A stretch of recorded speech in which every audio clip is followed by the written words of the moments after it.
Alhamdulillah hadir semua. Baik, kita pada pagi hari ini akan belajar tentang perbandingan berbalik nilai. Perbandingan berbalik nilai ini adalah materi setelah perbandingan senilai yang kita udah pelajari di minggu lalu ya. Masih ingat tidak? Pada pagi hari ini, tujuan pembelajarannya setelah kita belajar nanti diharapkan 1. Peserta didik dapat menganalisis konsep perbandingan terbalik nilai dan dapat menyusun model matematika dengan benar. Yang kedua, peserta didik dapat membedakan perbandingan senilai dan berbalik nilai dengan tepat. Yang ketiga, peserta didik dapat mengaplikasikan perbandingan berbalik nilai dalam menyelesaikan permasalahan di kehidupan sehari-hari dengan benar. Dan pada hari ini kita akan menggunakan model pembelajaran problem based learning. Artinya nanti kita akan belajar dari masalah-masalah, lalu kita pecahkan masalah tersebut. Nanti kita juga akan berkelompok ya. Ya, Bu. Oke, langsung kepada materinya. Apa sih perbandingan berbalik nilai itu?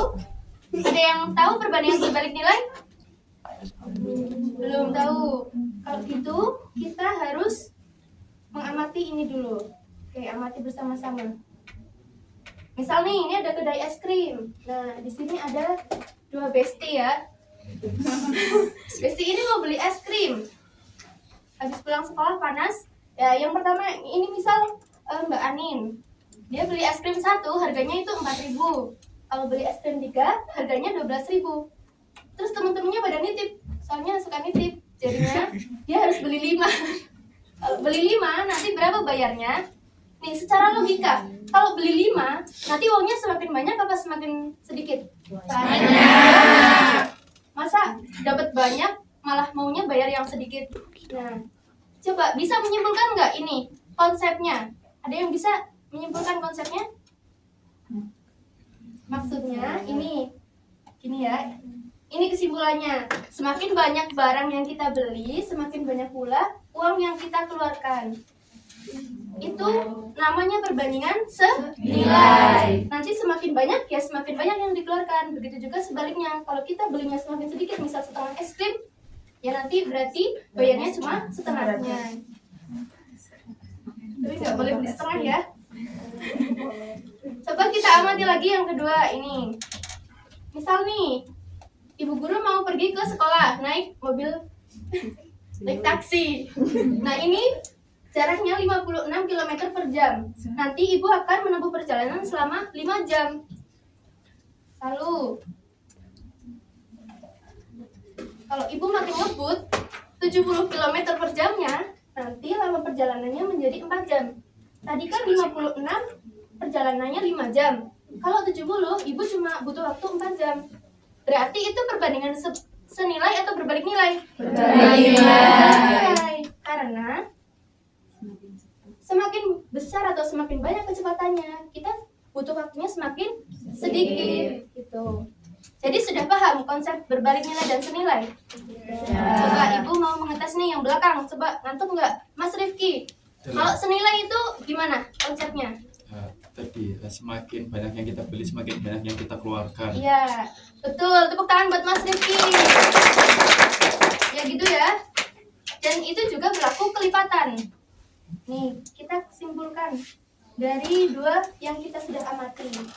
Bisa tolong dibacakan, Mbak Zalfa? Perbandingan senilai adalah jenis perbandingan 2 variabel atau lebih yang jika suatu variabel bertambah, maka variabel yang lain juga bertambah. Kesimpulan kedua, perbandingan berbalik nilai adalah jenis perbandingan 2 variabel atau lebih yang jika suatu variabel bertambah, maka variabel yang lain berkurang atau turun nilainya. Ya, bagus. Terima kasih Mbak Zalfa. Tapi yang kita bahas pada pertemuan hari ini adalah perbandingan berbalik nilai, karena yang senilai udah kita bahas minggu lalu. Rumusnya, kita ingat-ingat dulu nih, perbandingan senilai.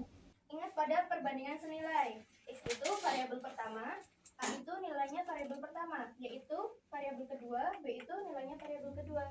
Tapi di perbandingan berbalik nilai, nanti jangan langsung menuliskan rumus ini, tapi A dan B-nya itu dibalik, karena dia namanya perbandingan berbalik nilai.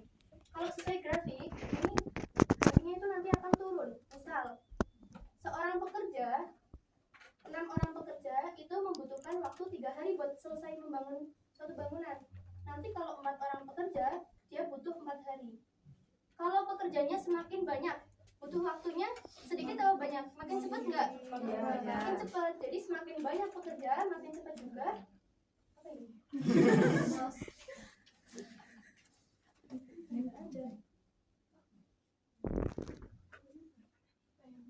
Semakin banyak pekerjaan akan cepat selesai, artinya waktunya semakin sedikit.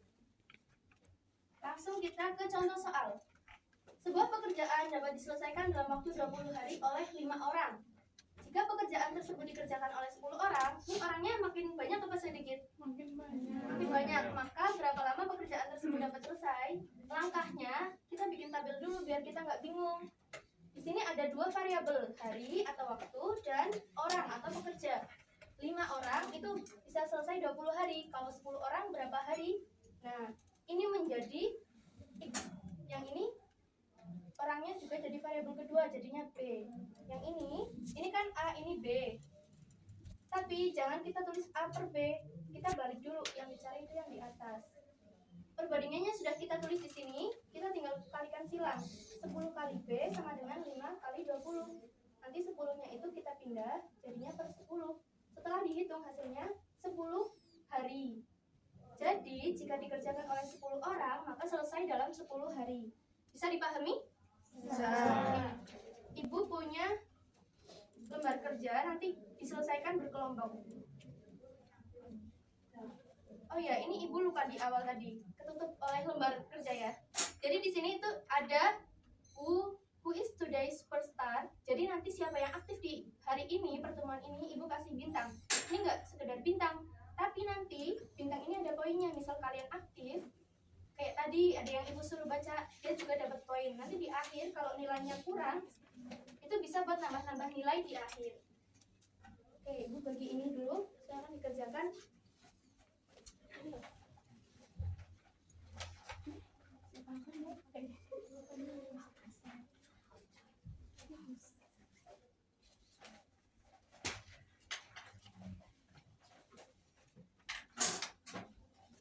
Ini ya yang latihan soal di lembar kerja. Ada kesulitan? Jadi nanti lembar kerjanya itu dikerjakan sesuai tata caranya ya. Ya.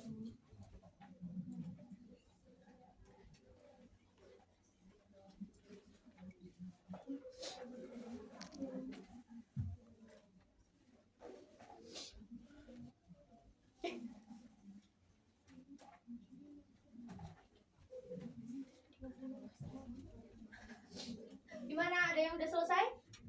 Udah. Coba yang sudah silahkan maju ke depan. Perwakilan kelompoknya. Mbak Anis. Ayo Mbak Anis. Ayo Mbak Anis maju. Ini Mbak Anis dapat 1 ya.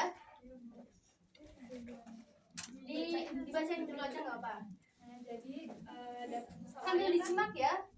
seorang peternak mempunyai persediaan makanan untuk 20 ekor kambing selama 18 hari. Kemudian peternak membeli 4 ekor lagi. Berapa lama persediaan pakan itu akan habis? Nah, berarti kan ini sama kayak yang dijelasin sama ibu tadi, ini yang berbalik nilai. Nah, terus ditulis dulu keterangannya di tabel, berarti banyak kambing itu ada 20, waktunya 18, terus yang bawahnya 4 sama A.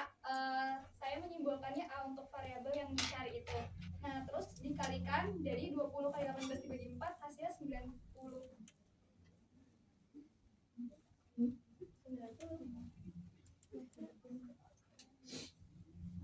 Coba mana? Teman-teman yang lain jawabannya berapa? 15. Oh, ini Mbak Anis salah di perkaliannya ya. Tapi nggak apa-apa Mbak Anis. Jadi jawabannya itu 15 ya. Nggak apa-apa Mbak Anis, terima kasih sudah maju ya, ini dibawa. Ya tepuk tangan buat Mbak Anis. Oke, nanti untuk yang seterusnya tetap dikerjakan kelompok. Ibu tunggu di meja ibu nanti ya. Ya, Bu. Sebelum menutup pertemuan pada hari ini, ibu juga punya PR. Tadi kan berkelompok, kalau ini dikerjakan individu. Kita bahas di pertemuan depan ya. Nanti ibu share di WA grup orang tua. Oke, materinya sudah selesai.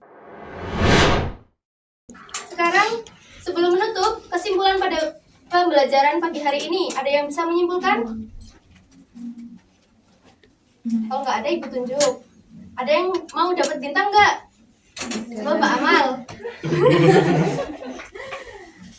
Untuk perbandingan yang berbalik nilai itu ketika misalkan banyak pekerjaannya itu banyak, itu berarti banyak waktunya itu yang diperlukan lebih sedikit dibandingkan dengan jika banyak pekerjaannya itu lebih sedikit. Iya betul ya. Jadi nanti variabelnya kalau bertambah banyak, dia itu variabel yang lainnya menurun atau semakin berkurang. Seperti itu. Untuk minggu depan, karena materinya sudah selesai, ulangan harian ya. Mohon dipersiapkan dengan betul-betul siap. Oke. Enggak. Sebelum menutup pembelajaran pada pagi hari ini, marilah kita berdoa.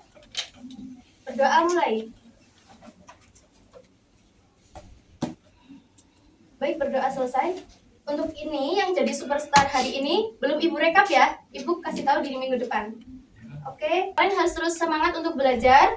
Dan jangan lupa jaga kesehatan ya.